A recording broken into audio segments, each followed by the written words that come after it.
14,000 contract short term. कह सकते हैं कि आप ये थोड़ा सा ऑप्शंस के एक्सपायरी का इम्पैक्ट भी था, लेकिन आशीष आई थिंक मोर और लेस हमने जो आखिरी के 1 घंटे का प्रेशर दिखा वेडनेसडे को, वो एक्सपायरी रिलेटेड प्रेशर था। आज के लिए आशीष मैं आपको बताऊं कि सबसे बड़ी अप्रोच ये रहेगी कि हम क्रिटिकल लेवल्स पे, जो कि इंडियन मार्केट्स के लिए लेवल्स हैं, उन पे कैसे बिहेव करते हैं। याद रखिएगा, मेरी अप्रोच वेडनेसडे को भी क्लियरली मेंशन यही थी कि मैं अभी शॉर्ट नहीं करूंगा। 610, 590 और 650 आशीष, ये जो करीब करीब 50 पॉइंट का दायरा है और जो कि हमारा बुधवार का लो भी है, याद रखिए ये है निफ्टी का rising 50 day exponential moving average. ये मेरे लिए इस वक्त मेरा रिलीजन है एज ए ट्रेडर।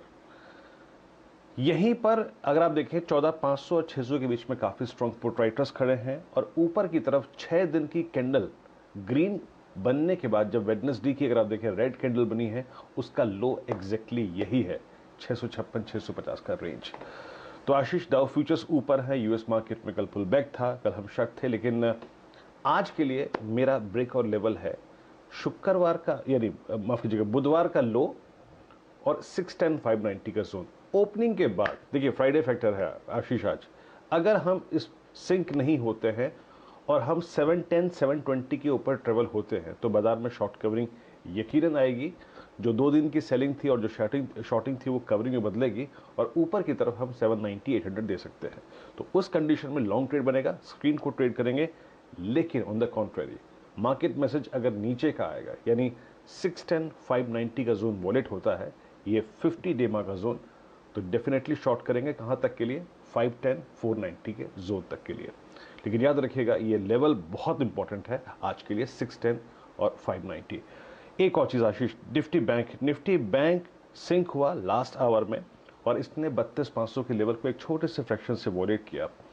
लेकिन याद रखिएगा आशीष, अभी भी 32,000 और 32,070 और 32,250 यानी करीब 250 पॉइंट पे निफ्टी बैंक का बहुत स्ट्रांग बेस है। मेरे को ये लगता है कि अगर हम ओपनिंग के बाद 32,250 के जोन को अगर होल्ड करते हैं तो बाय करेंगे और हार्ड लेवल से बैंक निफ्टी बाय नहीं करेंगे। डिप मिलेगा तो बाय करेंगे, लेकिन 32,000 32,250 ये एक क्रिटिकल लेवल है। और एक और चीज याद रखिएगा कि 32,736 अगर इसके ऊपर ट्रेवल करना शुरू करता है तो निफ्टी बैंक में भी शॉर्ट कवरिंग आएगी। आज स्क्रीन को ट्रेड करने का दिन है आशीष, मैंने लेवल्स स्क्रीन पे मेंशन कर दिए। And most important thing 590 610 Ashish, 50 day exponential moving average. Okay, levels आप लोग की स्क्रीन पर। आज के ट्रेडिंग बेट्स, निर्मल बंग कह रहे हैं जेएसपीएल यानी कि Jindal steel and power limited बेचने के मौके हैं, 430 के लेवल्स के लिए अप्रोच करें। मोतीलाल ओसवाल फाइनेंशियल सर्विसेज का आज का टॉप कॉल है टाटा मोटर्स, खरीदना है 335 के लक्ष्य के लिए। रेलिगेयर ब्रोकिंग कह रहे हैं भाई टोरेंट फार्मा भी खरीदा जा सकता है।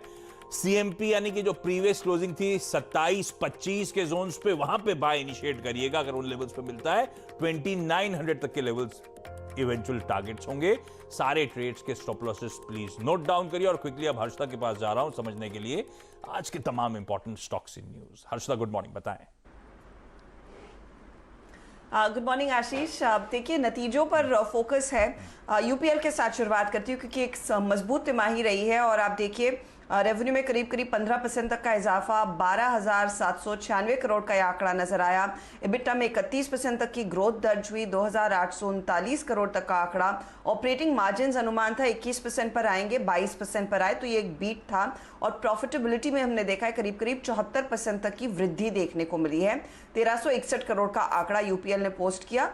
एक्सेप्शनल कॉस्ट रहा है इस पारी तकरीबन 80 करोड़ का, जो प्रॉफिट में भी आप जोड़कर देखेंगे। नतीजे अच्छे हैं, मजबूत तिमाही यूपीएल की ओर से, और इन्होंने जो गाइडेंस दिया था दरअसल FY21 के लिए वो अचीव भी किया है।